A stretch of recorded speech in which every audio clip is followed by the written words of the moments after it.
Welcome to Work Effectively with People with a Disability, Session 2, looking at the barriers experienced by people with disability. In this PowerPoint screencast, we'll be looking at the significant barriers that really stop people with disabilities from enjoying full participation in community life. And although there's been some significant gains in terms of access and equity for people with disability, they are still reporting that they're feeling largely marginalised and forgotten by mainstream Australia.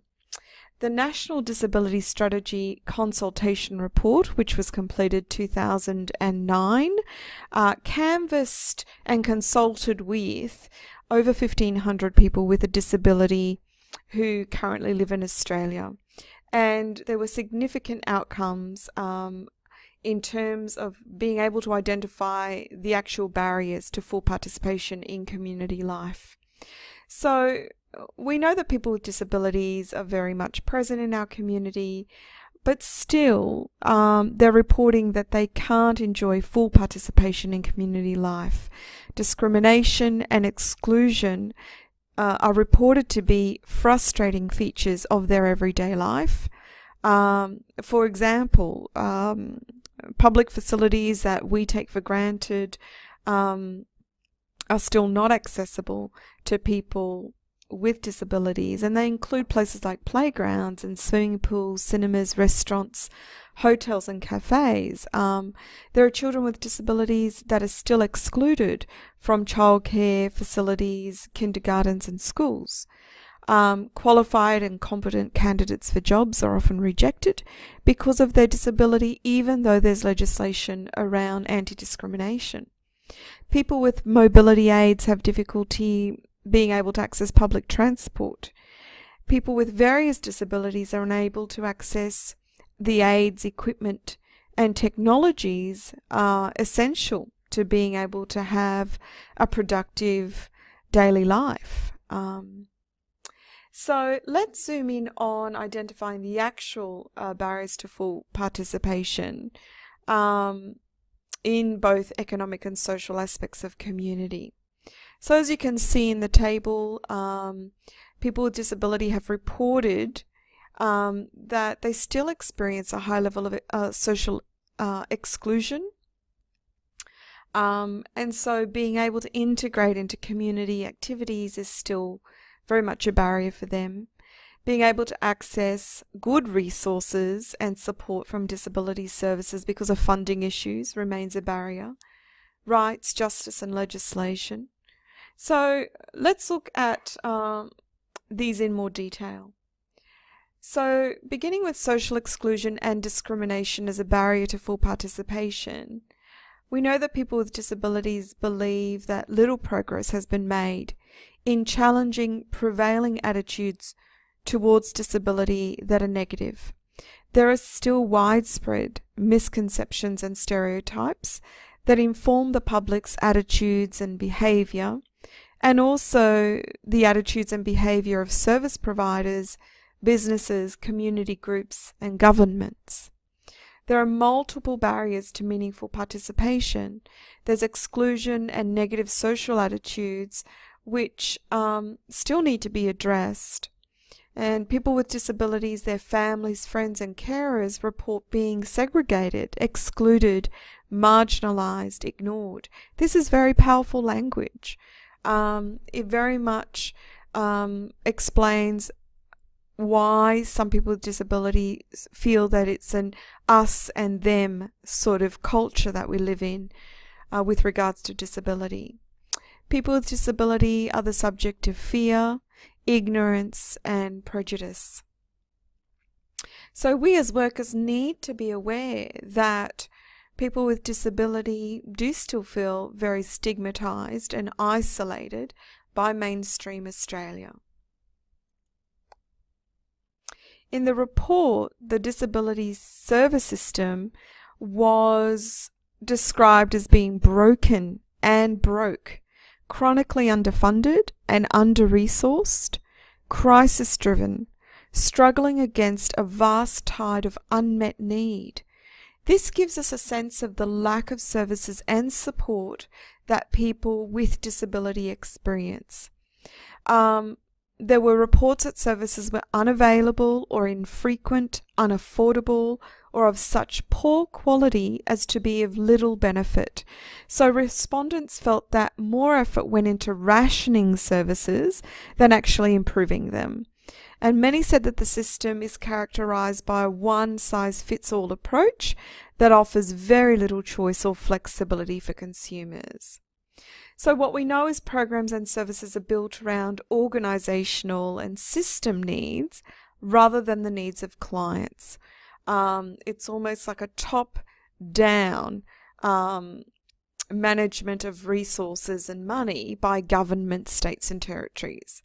In a democratic country as wealthy as ours, it really is unacceptable that people with a disability are unable to access the support and services required to be able to achieve a basic quality of life. So what this suggests is that systemic reform and greater resourcing are critical aspects that the government needs to look at, both at a Commonwealth level and also by the states and territories. Another barrier is employment. The opportunity for meaningful and gainful employment is essential not only to an individual's economic security, but also their physical and mental health, personal well-being, and also sense of identity. So we all kind of draw a sense of self from the work that we do and the contribution that we make to our families and also broader society through our work. Unfortunately, too few people with disabilities are able to access meaningful employment. Negative attitudes, misconceptions about disability means few employers, both government, non-government, corporate, appear to be willing to employ anyone with a disability. In some cases, there's clear discrimination where qualified candidates are sidelined solely because of their disability. And that's irrespective of the fact that Australia has really strong legislation around discrimination practices. People with a history of mental health illness or an intellectual disability appear to be more stigmatized than others, according to the report. And in other cases, employers seemed unwilling to employ a person because of the cost of modifications and adaptive technology that they'd need to introduce to be able to support that person in the workplace. So despite being willing and able to work, this leaves many people with a disability feeling very disempowered and therefore highly dependent on Centrelink payments and disability support pension. So it's a catch-22. We have people with disabilities that are very much wanting to work, and yet they're not supported by businesses or government to do so. And then they're criticised for relying heavily on the welfare state. Another barrier is the need to negotiate the built environment, and that's about a lack of access to buildings and facilities that really impact being able to participate in everyday activities. Access to transport is a huge barrier that people report is an ongoing issue. So we find that many people with disability actually rely on the taxi system, which is incredibly expensive, as we all know, and generally unpredictable and unreliable. So personally, I've had clients in the past who have actually organised daily transport to and from school of their children using the taxi system, which, incredibly distressing to those families because of the cost and also safety concerns for their children, but there's just no other options that they can access. Access to a good education seems to still be a barrier. And we know that education is a critical aspect of a child's social, emotional development and well-being. It's where children establish a sense of who they are and their sense of place in the world. And what was highlighted in the report is that the education system has little capacity to meet the needs of students with disabilities. It's chronically underfunded and staffed by teachers who lack specialised knowledge in disability. So whilst there are still facilities, I guess the report highlighted that they don't even come close to being able to meet the needs of the population of people with disability.